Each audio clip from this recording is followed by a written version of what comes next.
एक गांव में ये सत्य घटना है कुछ वर्षों पहले की। देखिए भागवत जीवन में क्या दे सकती है। भागवत साक्षात कृष्ण है। किस प्रकार आप इसी कलयुग में कुछ वर्ष पहले की। एक व्यक्ति था, किसान था।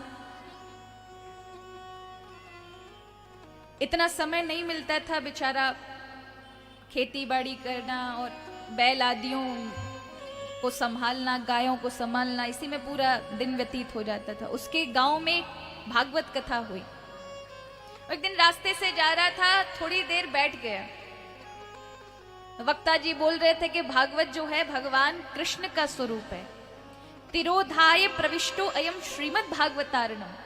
भगवान जब स्वधाम को जाने के लिए, गोलोक धाम को जाने के लिए कृष्ण लीला को विराम करके जा रहे थे, तो उसी समय भागवत रूपी समुद्र में विराजमान हो गए, समा गए।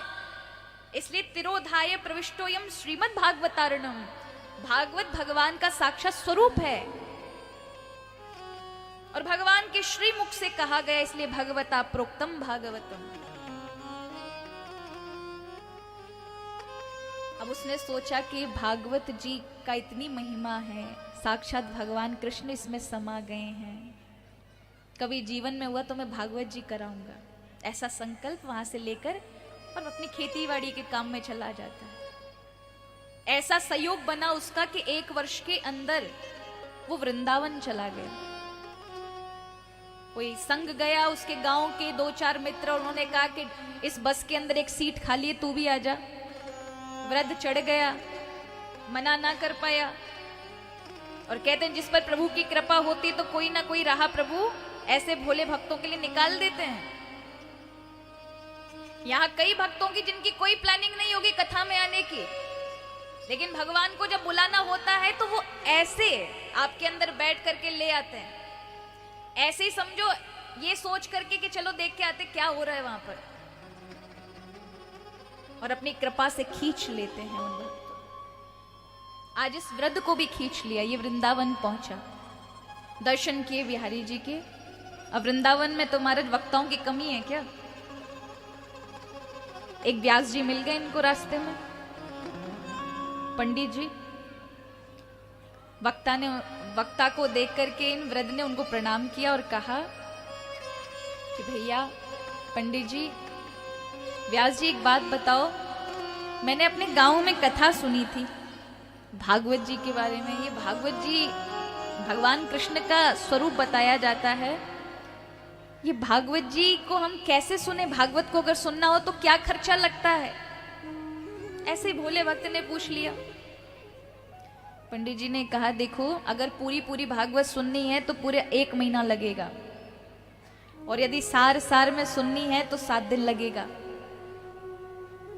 अब वो बेचारा किसान सोचने लगा, व्यास जी बात ऐसी है कि मुझे कभी समय ही नहीं मिलता। इतना खेती बाड़ी का काम होता है, सुबह से लेके शाम को हार थक कर आता हूँ, 1 घंटे का समय मिलता है, सो बाल बच्चों में बिताता हूँ, सो जाता हूँ, यही मेरी दिनचर्या है। अब मैं कैसे इतने दिन निकालूंगा? तो क्या भगवान की कृपा मेरे पे नहीं होगी? पंडित जी ने कहा एक काम करो, यहां से भागवत खरीद के ले जाओ। बड़े ध्यान से सुनिएगा। उसने कहा पंडित जी कुछ पढ़ना नहीं आता, कभी स्कूल कॉलेज का मुंह नहीं देखा, ये क्या, हमें तो अपना नाम लिखना नहीं आता। पंडित जी ने कहा देखो, अपने पोते या बच्चे तो पढ़े लिखे होंगे ना? बोले हाँ वो तो पढ़े लिखे। बोले तो बच्चों से 1-1 श्लोक पढ़वा दिया करना, प्रतिदिन 1 श्लोक पढ़ लिया करना, सुन लिया करना। अब वृद्ध ने कहा अगर बच्चों का मन हुआ तो पढ़ेंगे, नहीं मन हुआ तो नहीं पढ़ा तो क्या होगा, मेरा नियम टूट जाएगा। उसने कहा कोई बात नहीं, अगर आप पर समस्या है, नहीं आप पढ़ पा सकते तो कम से कम अपने जो पूजा का घर है वहां भागवत जी को रख देना। प्रतिदिन चंदन चावल तो लगा सकते हो, एक दिया तो घुमा सकते हो। बोले हाँ ये कर लेंगे, इससे हमें भागवत जी का फल प्राप्त हो जाएगा। बोले अवश्य हो जाएगा। न्यौछावर दे करके, न्यौछावर माने पैसे देकर भागवत जी ली, भागवत महापुराण लेकर बड़ी श्रद्धा के साथ, ये कृष्ण मेरे साथ मेरे घर आ रहे हैं, लेकर आया, पूजा के घर में रख दिया। सुबह उठता तो उनको देखकर प्रणाम करके स्नान करके चंदन लगा के चला जाता। दिन में भोजन करने आता तो प्रणाम करता, भागवत भगवान आप ही जानो, मुझे कुछ नहीं आता, भागवत जी आप आ गए हो, मेरे पे बड़ी कृपा हुई। रास्ते में कोई फूल दिख जाता तो तोड़ के ले आता, भागवत जी पे चढ़ा देता। और ऐसे ही समय व्यतीत होता गया। लेकिन उसका नियम कि प्रतिदिन भागवत जी को, चाहे वो स्नान करे है या नहीं करे है, भागवत जी के समक्ष खड़े होकर उन्हें प्रणाम जरूर करता है। उसको उसमें भगवान कृष्ण नजर आते हैं। पढ़ना लिखना नहीं आता, कभी पुराण खोल के नहीं देखा है क्या इसके अंदर, पर श्रद्धा है। पंडित जी ने कहा है साक्षात इनको पूजने से ही भागवत जी का फल मिलता है। वृद्ध का उम्र निकलता गया, निकलती गई उम्र, उसकी आयु निकलती गई। वृद्धावस्था आई, बीमार पड़ गया, उसके बच्चे लायक हो गए। उसकी पराक्रम, उसकी तपस्या, माता पिता के किए हुए अच्छे कर्म बालक को ही मिलते हैं, इसलिए बच्चे खूब अच्छे धनवान थे। खूब इलाज करवाया। वृद्ध के पास जब परिवार बैठता तो परिवारों को देख करके वृद्ध कहता, देखो बच्चों, मेरी आयु का कोई पता नहीं, मेरी अवस्था बहुत खराब रहती है, कहीं मेरे प्राण निकल रहे हो तो जो पूजा घर के अंदर भागवत जी रखी है ना, उसको मेरी छाती पे रख देना। मैंने अपने जीवन में भागवत कथा तो नहीं सुनी, ना ही ये यज्ञ कराया, कम से कम मैं स्पर्श करके तो अपने भागवत जी का अपने प्राण त्यागूं। बेटे भी कहते, अरे काहे को ऐसी फालतू की बात करते हो पिताजी, अभी आपको बहुत जीना है, ऐसा कुछ नहीं होने वाला। स्वभाव है, बच्चे ऐसे ही बोलते हैं। दिन व्यतीत होते गए। अचानक एक दिन वृद्ध, दिन का समय था, पड़ा हुआ था, उसके श्वास ऊपर नीचे चलने लगे, बहुत तेज श्वासें हो गई। अब उसे लगने लगा, आंखें बड़ी बड़ी, मानो प्राण निकलने वाले हैं उसके। कोई छोटा सा नाती आया, उसने देखा, अरे दादाजी बीमार हो गए, घर में अल्लाह मचा दिया, दादाजी बीमार। बच्चे दौड़ कर आए और पिता की सांसें ऊपर से नीचे बहुत तेज, आंखों से अश्रु निकल रहे हैं। बच्चे खड़े सब घेर कर, और पिता जिस कमरे में पूजा घर था उस ओर उंगली करके बार बार इशारा कर रहा है, क्योंकि उसने कहा था कि मरते समय मेरी छाती पर, मेरे हृदय पर भागवत जी रख देना। बार बार इशारा करा उस ओर, कोई समझ नहीं रहा। और अपनी व्यथा पर, अपनी वेदना पर कि मैंने जीवन भर भागवत जी का अनुसरण किया, लेकिन आज अंतिम समय मेरे हृदय पर भागवत जी नहीं है, मेरे प्राण ऐसे ही निकल जाएंगे।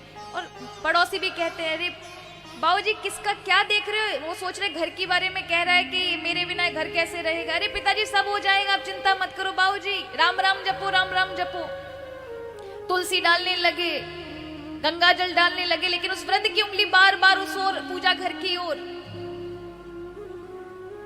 तभी छोटे से बेटे को याद आया कि पिताजी, बाबूजी ने कहा था कि जब मेरी प्राण निकल रहे हो तो भागवत जी जो घर में रखी है उसको हृदय पर रख देना। दौड़कर छोटा बेटा गया पूजा घर में, भागवत जी पूजा घर में रखी थी, उसे लेकर आया, पिताजी के हृदय पर रखा। और जो ही रखा, उन्होंने कप कपाते हाथों से उसे हृदय से चिपका लिया। और अचानक उनके अंदर ऐसी शक्ति का जागृत हो गया, रोमांच हो गया, उनका शरीर, रोंगटे खड़े हो गए, उनका श्वास थोड़ा धीमा हो गया, जो मुख से बोल नहीं पा रहे थे वो बोल पड़े, हे कृष्ण, हे माधव, हे केशव, हे मुरारी, हे बनवारी। सब आश्चर्यजनक, इस वृद्ध को अभी तो मानो प्राण निकलने वाले थे, ये उच्च उच्च स्वर में भगवान का गुणगान कर रहा है। आंखों से अश्रु टपक रहे हैं, चेहरे पर एक आभा मंडल है, अत्यंत सुंदर तेज हो गया। कहां से पता नहीं वो बल उसके अंदर आया, ऊर्जा आई, प्रकाश उसके शरीर पर, चेहरे पर एक आभा थी। बच्चों ने पूछा, पिताजी क्या हो रहा है? रो पड़े, मेरे कृष्ण मुझे दिखाई पड़ रहे हैं। बेटा, मेरी बगल से नारद जी खड़े हैं, बीड़ा बजा रहे हैं, मुझे देखने आए हैं।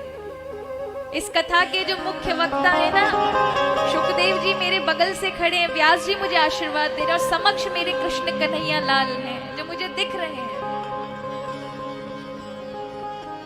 और आज मैंने प्रभु को प्राप्त कर लिया, प्रभु मुझे हाथ पकड़कर ले जाने के लिए आए हैं। और इतना कहते कहते मुस्कुराते मुस्कुराते उस वृद्ध ने अपने प्राण वहीं की वहीं त्याग दिए, लेकिन भागवत जी को कस के पकड़ा रखा। ऐसे सरल भक्त जिसने अपने जीवन में कोई अनुष्ठान, कोई नियम, कोई जप नहीं किए थे, सिर्फ और सिर्फ भागवत जी के प्रति एक श्रद्धा रखी थी कि यही कृष्ण है। उसे जैसे भी संसार के कर्मों से जो कुछ समय मिलता था, उतने कम समय में ही वो आकर बार बार दर्शन करता था।